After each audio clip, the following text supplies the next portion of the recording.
20mm carbs that I have. I write on them because I never remember. But I've always had trouble with these. Sometimes they run great in the summer, then not in the winter. Sometimes they're running great in the summer, then the motors get warm, and then they don't.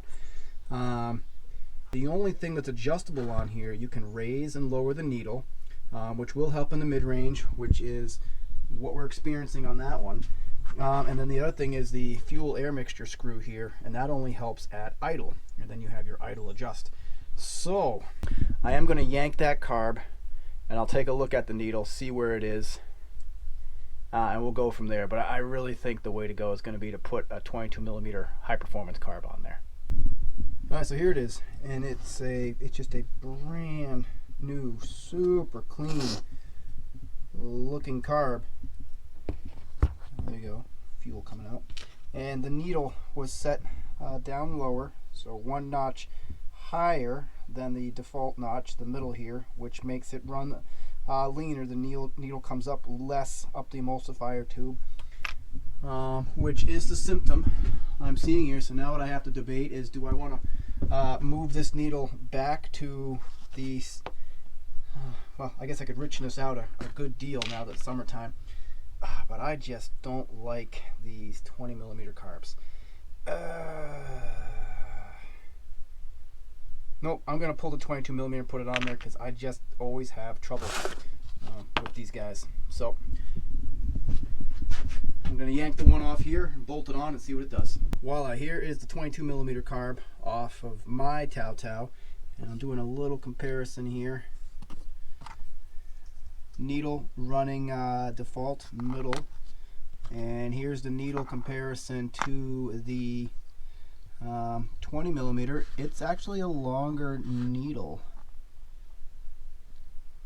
just a hair. I know that's super hard to see there, but that makes the 20 run leaner. There's a number on this 20 here, K60, and the one from the 22, P221 is the number on that needle. So let's not get these mixed up. And the throttle bodies,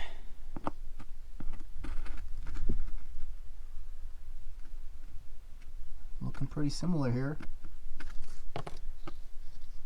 Wonder if one's longer than the other. Just a hair. All right, I'm going to put this 22 on. We're going to start it up again and see how things go. Just in time for test time.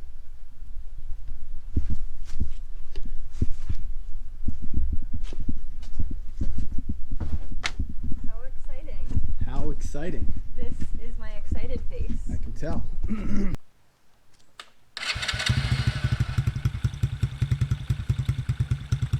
the problem was it wouldn't start? No, it started. And both would idle, but as soon as you try to give it gas, it would just bog out and stall. You want me to test it? Yeah.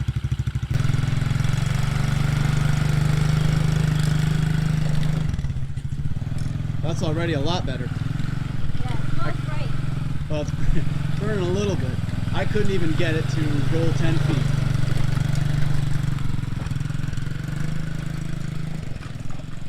You know, it doesn't sound bad. It started right up and it definitely idled and went into the mid-range here. We'll have to see how it opens up and once the motor warms up, how it holds. But if Anne-Marie's riding it's not stalling out, it's a good sign. Suspension is a little stiffer.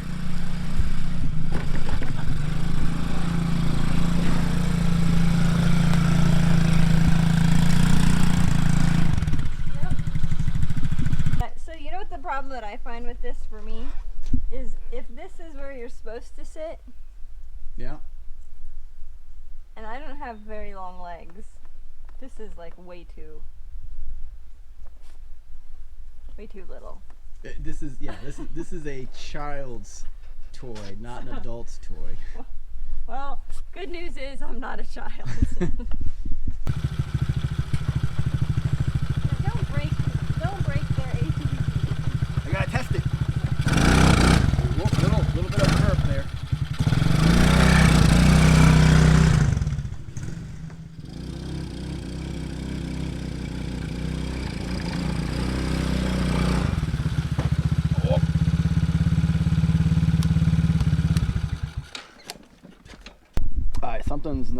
right in there.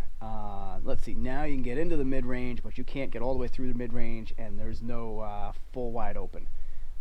Just burps along. So like the other carb, we have idle. So the fuel air mixture, I'm happy with that. This is the needle at default, and it still acts a little lean, and when I crank it wide open, I get backfiring. Makes me think it's lean. I don't have hanging RPMs, but I wouldn't always have hanging RPMs for lean condition. So what I'm going to do on this one is I'm going to take that needle up one level, richen it out, and see if that has a change. And if not, I'll go down one level and see if we can actually tune this guy in. What do you say, Chloe?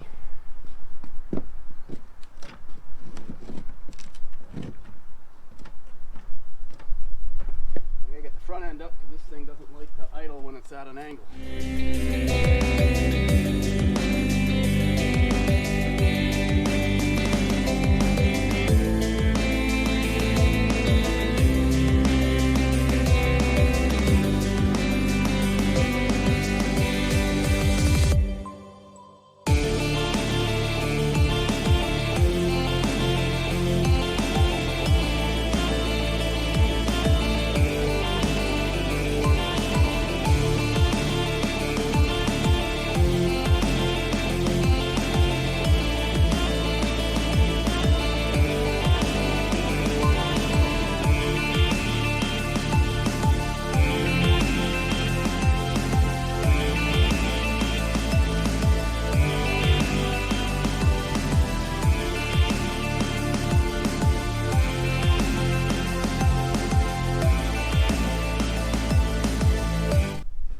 Looks good.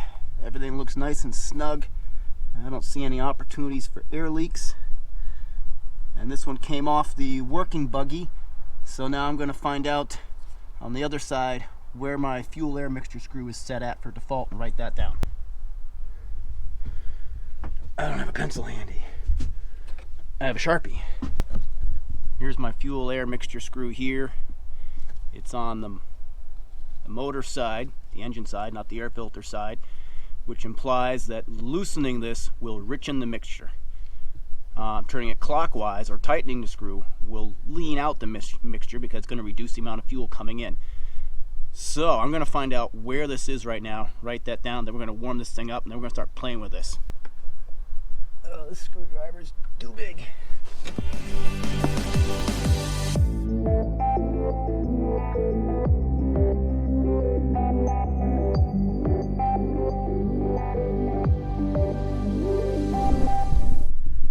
Alright, it's another day. It's a Saturday.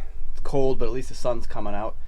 And I'm thinking I'm going to try and check the valves on this one and see if that, see if I find in particular that the exhaust valve is way out of whack and isn't closed during the firing sequence. So let's see. Alright, so I ended up pulling this inside and standing it up. And then I use a 16mm to get this cover off the exhaust valve. I did take the plug out, so I was able to get easy compression to turn the stator. I pulled the stator cover off, the various 8mm screws here, and then turned it to top dead center. And there's a mark here. There's a couple of marks, and an F and a T. T is the one for top dead. And I wanted to line that top dead up with this JD. There's a little tick mark right above my fingernail there that lines up a little tick mark right on the top of the engine case here for top dead. And then I went to the valves, and the intake valve, I set it to 0.004. It was at somewhere around 0.002. And the exhaust I set to 0.006. It was also somewhere around 0.003, 0.004. I did turn off the fuel before tipping things up here. So now I'm going to tip it back down and see if it'll start.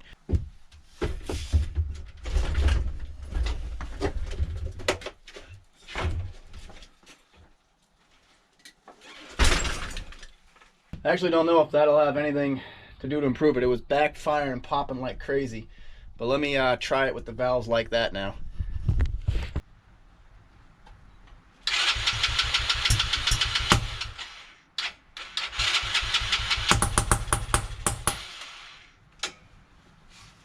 So that's the popping noise, and with the valves adjusted, still no change. It is better on choke than it is with off choke. On choke it'll almost idle, off choke it pops like heck. That's enough for now.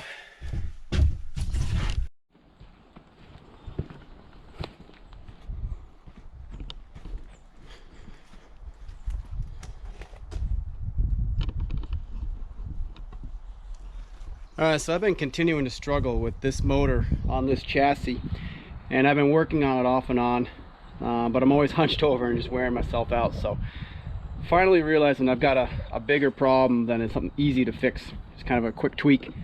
I've now moved it up onto this workbench, and we finally have a nice day. So I'm going to take the body off and kind of strip this down a bit so it's a lot easier to work on and kind of troubleshoot, because I think I'm going to have to open up some things. So hopefully we're going to get to the bottom of why this thing is just really backfiring through the carb. You've seen the challenges, but let's see if today's my day.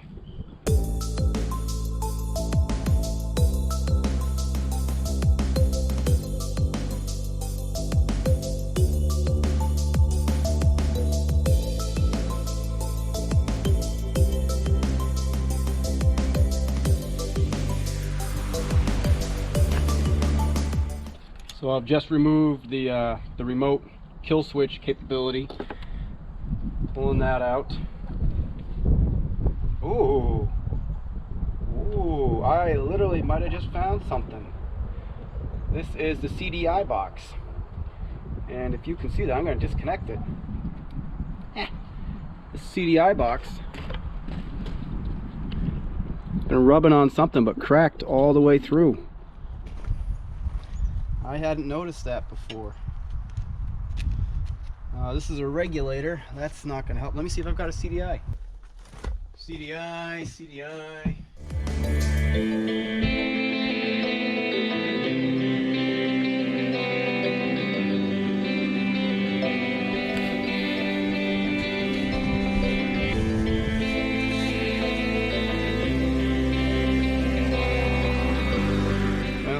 I didn't have a spare CDI.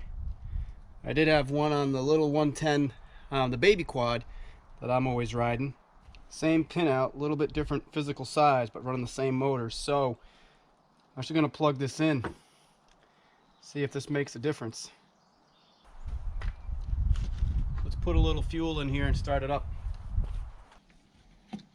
Fresh gas. Fuel is on, bowl is full. Key off, on, rear end's in the air, it's not going to take off and go anywhere. On. Ugh. Aha. Helps if I hook my spark plug up.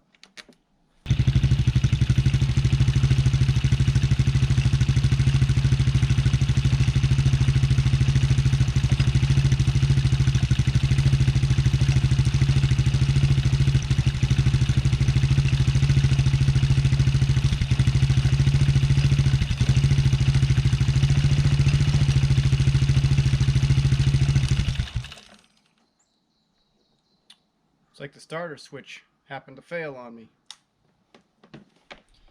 I can start it by jumping the solenoid.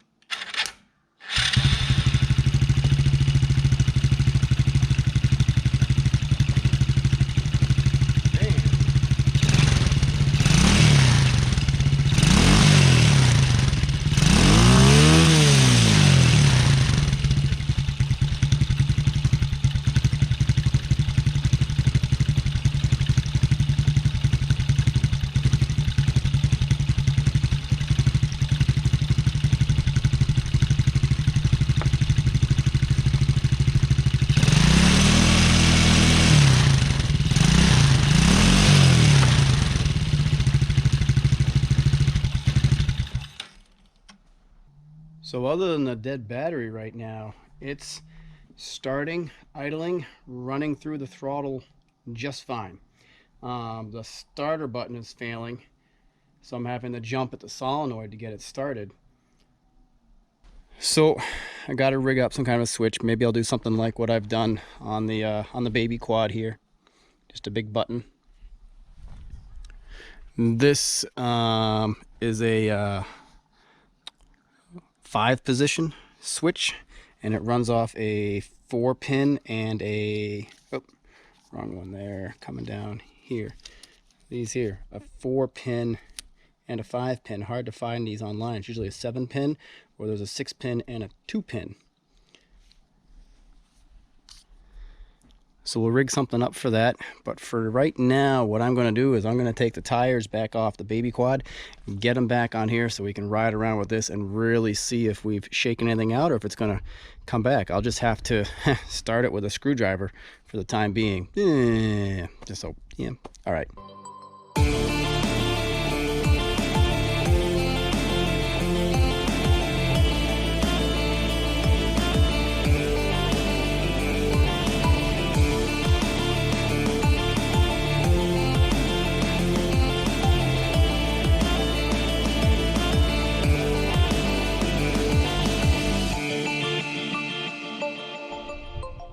So if I was just a little bit smarter, I would have remembered how hard it was to lift this thing onto the bench before I put the wheels on and added more weight. Oh well. We're going to get it down, we're going to jump it, and we're going to start and see how she runs. Oh, I'm going to do one more zip tie so this CDI doesn't fall off again.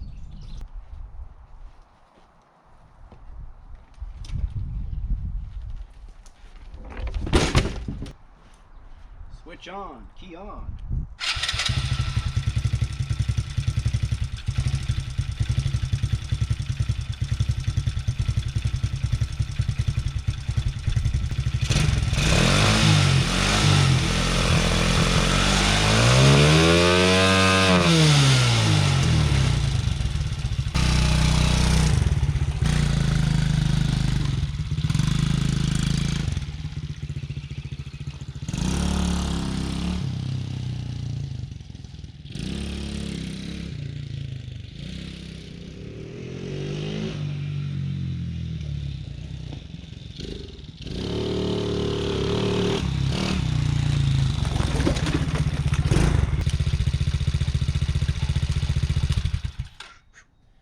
Second thought I wasn't going to be able to turn it off. This thing rips. Holy cow. Ah, it's going to be fun. I think I'm going to ratchet strap the seat on. Bungee cord or something. Ah, yeah. What could go wrong with that?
Holding.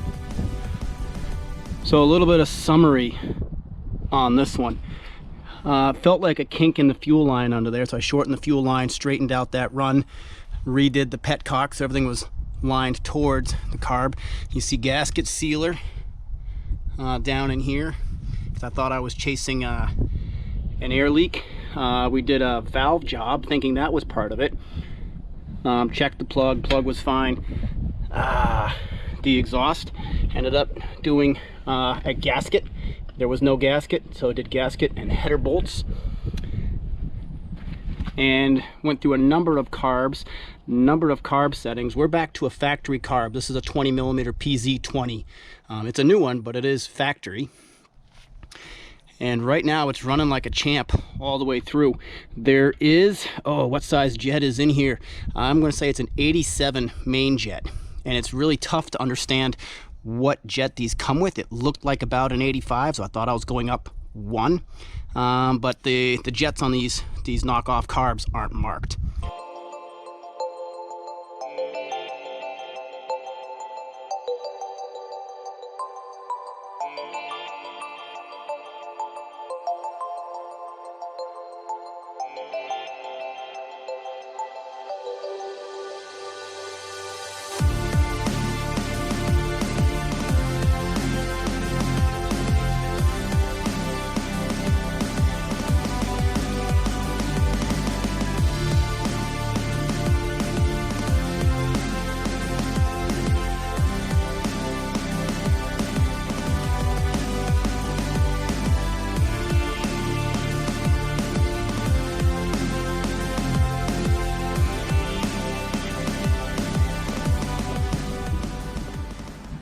All right, a couple days later, it's got some grass seed down. A little late in the season to get seed down, but hopefully that'll start to fill in some of the patches, like where we've had our burn pit over the years here, and just, you know, we got this road from the construction kind of cuts through. It's been sluggish to grow in. But for now, I'm going to finish putting together my nephew's ATV, the one we finally got running the other day, the utility quad here. I was able to get the starter button working again. I opened it up, cleaned it out with some brake cleaner, and sanded down the copper contacts. So now it's working, so I don't have to do anything funky like this, which isn't great because it was just like a toggle on, starter just keeps cranking until you turn it off. And of course, somewhere on the trail, your knee's going to hit that and you're just going to cook a starter. So let's pull this guy out, let's get them all put back together, get them ready to send them home.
So this body mount here, it's been snapped off, but putting the body back on, it's going to bounce around, especially if we don't connect to this platform, this luggage rack back, which may or may not do.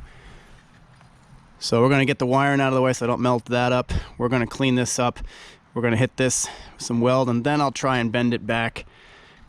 I should try and bend it before I weld it. I know better. Maybe I can at least get it close here. Probably good enough. All right, let me get a wire brush, clean that up for some welding, clean this up for some welding.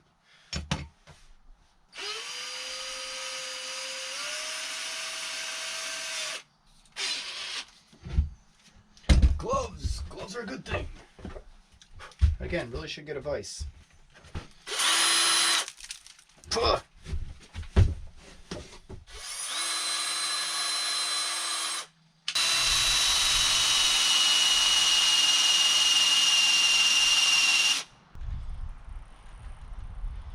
might be a little tough. Oops. I like these gloves.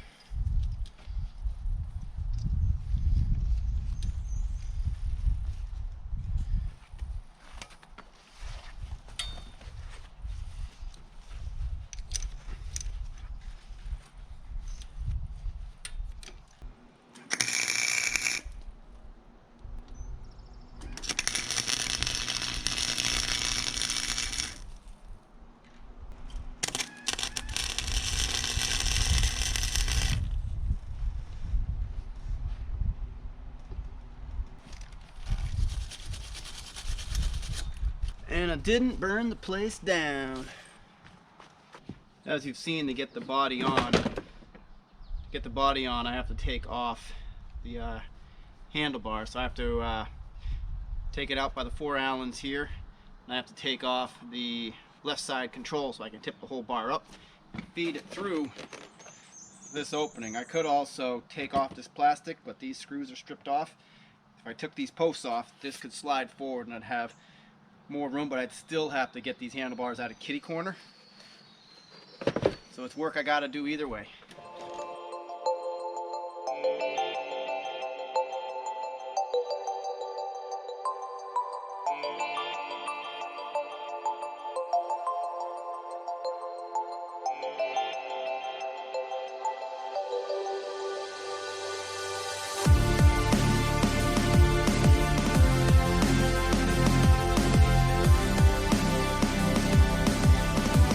So I've got 2 screws here for the back of the body. I've got one here, probably not as important, but helps keep the battery secure. I got to put the key back in, and then underneath there's the 2 body mounts in front, and then the body is back on. And then if we do, 3 bolts for the rear luggage rack and 4 bolts on the front luggage rack, and we are back together with the way this came in. The boots, the footwells on this one were already worn off, so that's how that's gonna ride.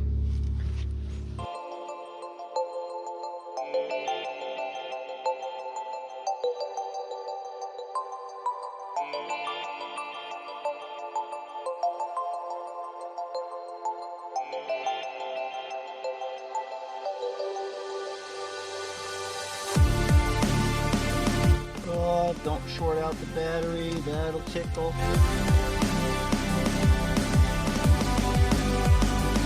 Well, I'm gonna go with it's not my worst work, but it's not yet good enough. Oh, it's funny, after all that work, this will hold. All right, I'm gonna go on the outside on this one. Oh, and we'll go on the outside here, and we'll just bend this forward a bit so we can get there.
Should just be like a button contact, shorts it out.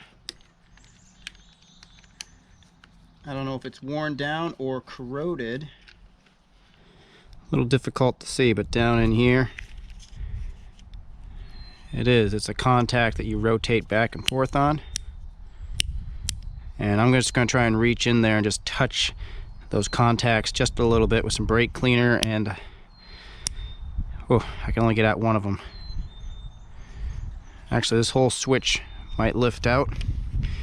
If I can get the plastic to lift out of there, I can get at both those contacts and either clean them just a little bit or put just a drop of solder on them so there's a little bit more room to make that connection.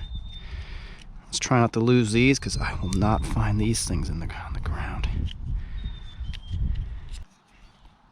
Tough to see, but you can almost see their little copper plate right there that gets pressed into the plastic and then fails to make its connection. Maybe I can shim that. Boy, that'd be Mickey Mouse and things, but you know what?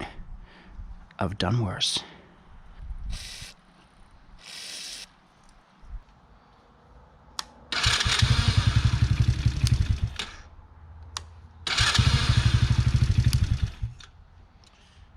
I think for the time being we're gonna go with it, but I can see myself revisiting this one.